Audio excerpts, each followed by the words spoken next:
बहुत ही मोहतरम और मुकर्रम पूज्य बापू मुरारी जी, यहाँ पर बहुत ही विद्वान लोग इस सभा में बैठे हुए हैं। देवियों, सज्जनों, अभी हमने स्वामी श्री विदितानंद जी का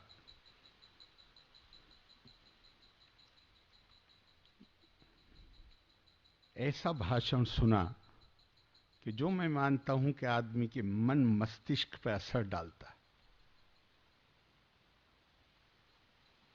हमारे अंदर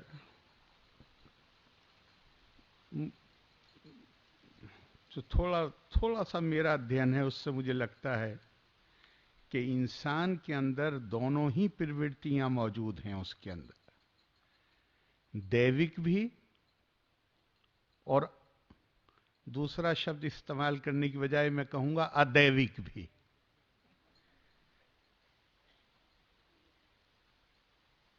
और इंसान को शायद परमेश्वर ने उसका यही इम्तिहान है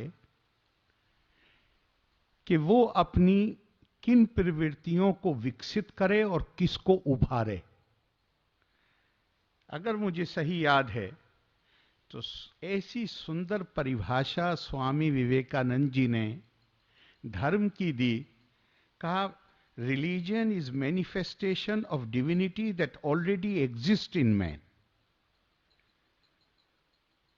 वो दैविक तत्व जो मानव के अंदर निहित है, जिसके साथ वो पैदा हुआ है, उसका स्फुटीकरण, उसका प्रगटीकरण, यही धर्म है। तो ऐसे सुंदर तरीके से आपने उसको बाहर निकालने की कोशिश की है हमारे अंदर से कि हम आपको जितना भी धन्यवाद दें वो कम। अब मैं यहां आया बोलने के लिए तो मैं कई दिन से परेशान था कि ये बापू की सभा है और बापू तो जब अपनी बात करते हैं तो ये तो बापू का आश्रम है। हम तो दिल्ली में जब टीवी पे सुनते हैं तो बापू के काव्य रस में डूब जाते हैं। तो मुझे बहुत चिंता थी कि मैं अपनी बात अपने टूटे फूटे शब्दों में आपके सामने कैसे कहूंगा। मगर शायद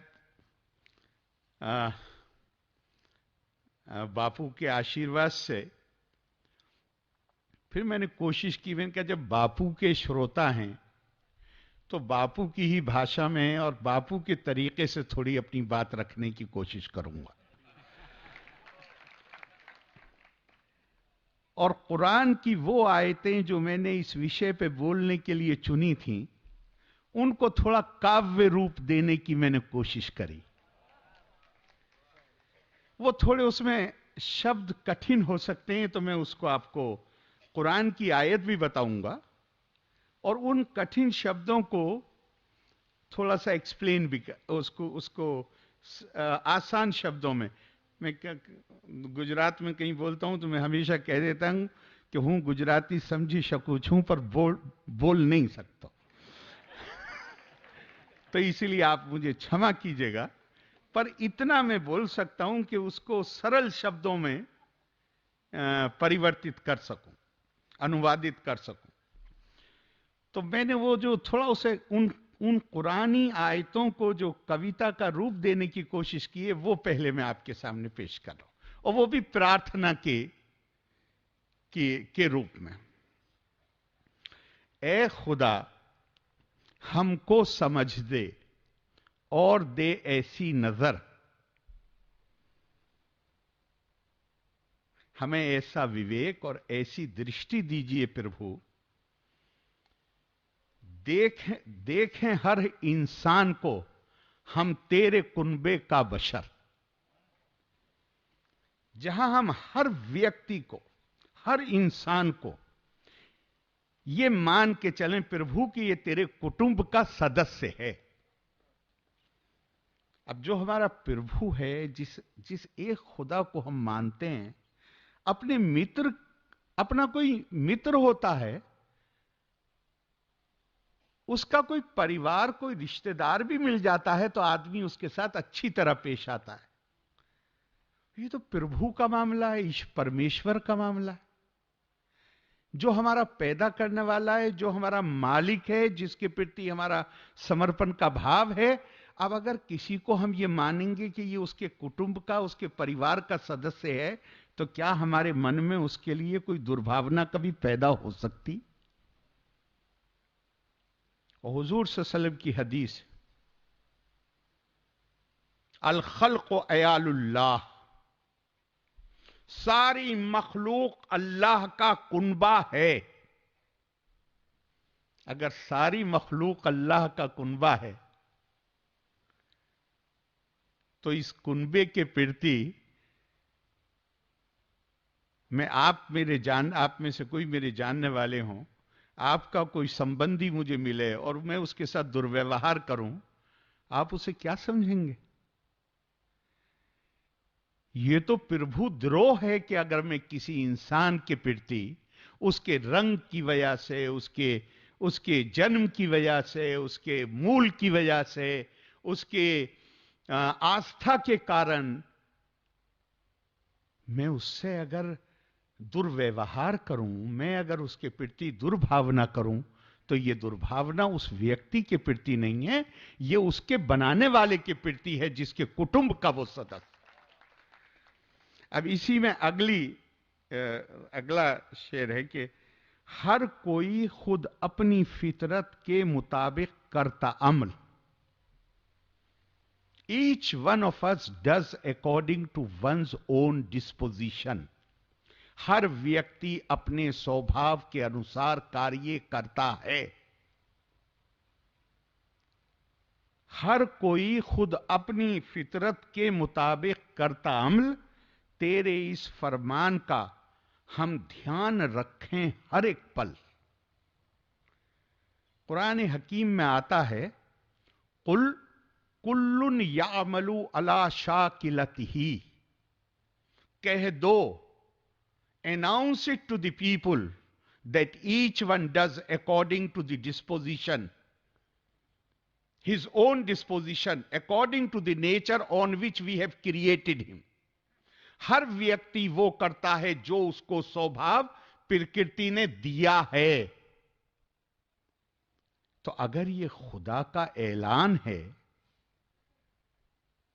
कि हर व्यक्ति वो करता है, तो मैं उसका जो भी वो कर रहा हो, मैं तो कहता हूं थोड़ी देर के लिए वो काम भी कर रहा हो जो मुझे नुकसान पहुंचाने वाला है, तो भी वो अपने स्वभाव के मुताबिक कर रहा है, मुझे उसके प्रति दुर्भावना रखने का कोई अधिकार नहीं। हर कोई खुद अपनी फितरत के मुताबिक करता अमल, तेरे इस फरमान का हम ध्यान रखें हर एक पल। अब अगला है, तू अगर चाहता तो सबका रूप होता एक सा। तू अगर चाहता तो सबका रूप होता एक सा, अमल पर तेरी नजर है, शक्ल कब तू देखता। कुरान शरीफ में आता है, लिकुल्ल जअलना मिनकुम शिरअतन व मिनहाजा वलौ शा अल्लाह लजअलकुम उम्मतन वाहिदा वलाकिन लियब्लुवकुम फीमा आताकुम फस्तबिकुल खैरात। लिकुल्ल जअलना मिनकुम, तुम में से हर एक के लिए, हर समुदाय के लिए नहीं, तुम में से हर एक के लिए, फॉर ईच इंडिविजुअल, तुम में से हर एक के लिए हमने एक विधि और एक रास्ता बनाया है। यानी हर व्यक्ति का रास्ता अलग अलग हो सकता है। वलौ शाह अल्लाह लजअलकुम उम्मतन वाहिदा, और अगर हम चाहते तो तुम सबको एक ही जैसा बना देते। हमने नहीं बनाया तुम्हें, क्यों नहीं बनाया तुम्हें एक जैसा? वलाकिन लियब्लुवकुम फीमा आताकुम, ताकि हम तुम्हारा इम्तिहान ले सकें, परीक्षा ले सकें उस चीज में जो हमने तुम्हें दी है। फस्तबिकुल खैरात, इसलिए कौन किस तरीके से क्या कर रहा है इसको मत देखो, एक दूसरे से स्पर्धा करो, मुकाबला करो, दौड़ लगाओ, काहे में? अच्छा काम करने में। अब आप गौर कीजिए, मैं इस आयत पे जितना गौर करता हूं, ये चैप्टर 5 की 48 लाइन है। मेरा अगर बिजनेस में कंपटीशन है तो दुर्भावना भी पैदा हो जाती है। मैं अगर सर्विस करता हूं, जॉब करता हूं, प्रमोशन का मामला है तो उसमें भी कंपटीशन में दुर्भावना पैदा हो सकती है। मेरा कोई सांसारिक माल दौलत का मामला है, उसमें भी दुर्भावना पैदा हो सकती है। लेकिन कुरान कहां मुकाबला करा रहा है? मुकाबला करा रहा है अच्छे का। आप एक किसी निस्सहाय, किसी गरीब, किसी निराश्रित, किसी भूखे, किसी की आंख के आंसू पहुंचने के लिए जाइए और वहां दूसरा भी पहुंच जाए उसकी आंख के आंसू पहुंचने, आपके अंदर दुर्भावना पैदा नहीं होगी बल्कि सद्भावना पैदा होगी उसके लिए। तो यह अकेला कंपटीशन ऐसा है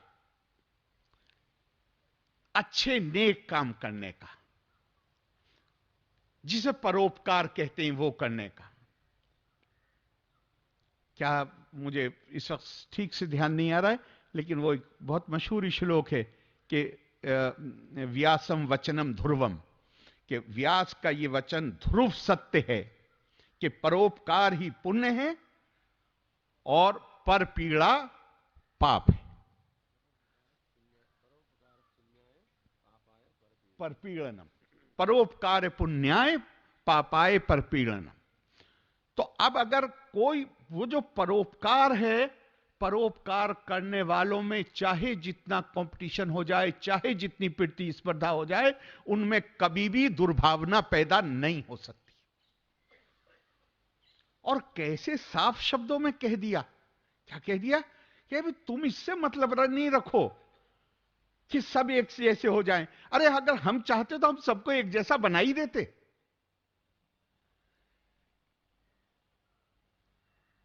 हां, कंपटीशन करो, कंपटीशन काहे में करो? परोपकार करने में। फस्तबिकुल खैरात, खैरा का जो लफ्ज है वो अरबी में परोपकार के लिए इस्तेमाल होता है, डूइंग गुड टू अदर्स। इससे आगे मैंने कहा कि दीन में शिद्दत पसंदी को मना तूने किया। शिद्दत पसंदी कहते हैं अतिवाद को, कि जहां एक्सट्रीमिस्ट होना, तो रिलीजियन में भी एक्सट्रीमिज्म को मना किया गया। बल्कि सच बात है कि कहा कि अच्छे काम भी बीच का रास्ता इख्तियार करो। तो दीन में शिद्दत पसंदी को मना तूने किया, बीच का रास्ता चले हम, हुक्म ये तूने दिया। अब कुरान शरीफ की आयत है, या अय्युहल किताब ला तगलू फी दीनिकुम गैरल हक़।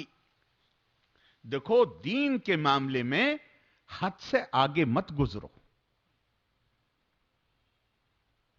और हुजूर सल्लल्लाहु अलैहि वसल्लम की एक हदीस, उस हदीस में कहा कि इय्याकुम वल गुलू फिद्दीन, दीन में अतिवाद की तरफ जाने से बचो।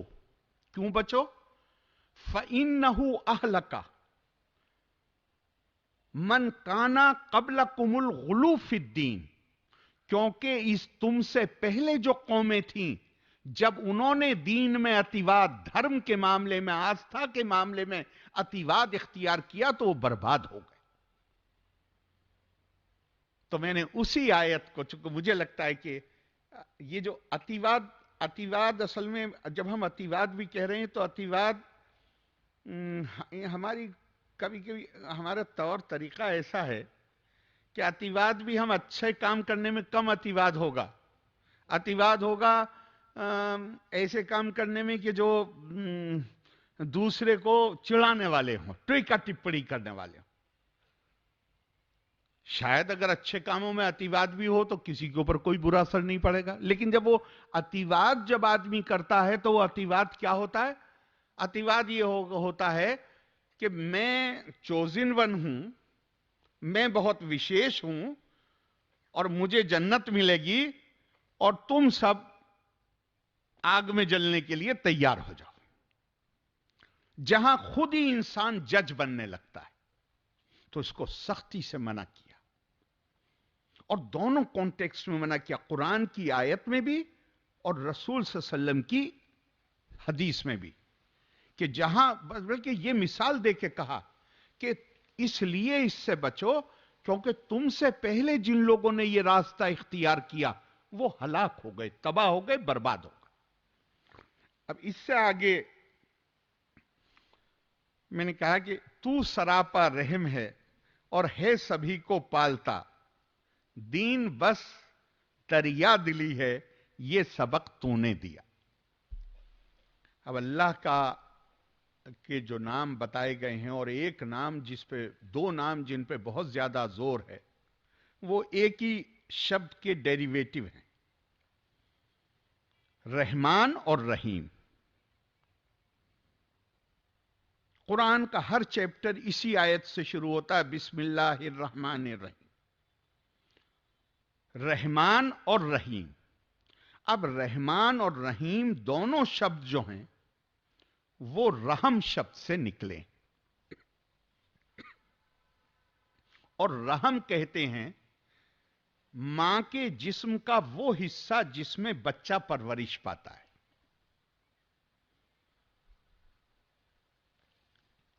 ये वो खूबी है जो पुरुष के अंदर तो होती ही नहीं। ये केवल ममत्व से जुड़ी हुई विशेषता है। अब हम हमेशा बयान करते हैं अल्लाह ये कहता है, अल्लाह ये करता है, अल्लाह ये करता है। नहीं, उसकी सबसे बड़ी खूबी तो वो है जो महिला, जो जो जो विशेषता महिला की होती है। पुरुष प्रधान खूबी बताई नहीं गई है, खूबी वो बताई गई है जो महिला प्रधान है। वो केवल मां के साथ जुड़ी हुई है वो खूबी। बाप के अंदर तो वो खूबी कभी आ ही नहीं सकती, जिसे करुणा कहते हैं, जिसे कृपा कहते हैं।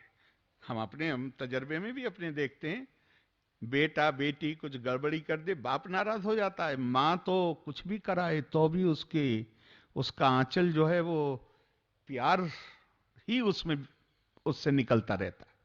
तो अल्लाह की जो सबसे बड़ी जो खूबी बार बार बताई गई है, वो जब्बार नहीं है, वो इंसाफ करने वाला नहीं है।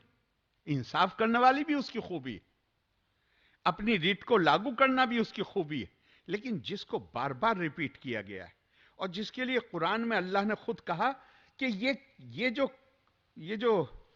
करुणा का जो मामला है, ये मैंने अपने ऊपर लाजिम कर लिया है। मतलब खुद खुदा ने कहा अपने लिए कुरान में कि मैंने करुणा को अपने ऊपर लाजिम कर लिया है। इंसाफ मैंने लाजिम कर लिया, ये कहीं नहीं कहा। इनफैक्ट बड़ी खूबसूरत बात किसी ने कहा कि जब मुझे ये पता चलता है कि प्रभु इंसाफ करेंगे तो मुझे अपने बारे में भी डर लगता है और औरों के बारे में डर लगता है कि हमारा क्या होगा। तो वो फिर दुआ भी है कि हे प्रभु, आप जो मेरे साथ करिएगा वो मेरे आचरण, मैंने क्या किया उसके मुताबिक मत फैसला करिएगा। आप रहीम हैं, आप उसके हिसाब से फैसला करिएगा। मेरे हिसाब से फैसला करेंगे तो मेरे बचने का कोई चांस है ही नहीं।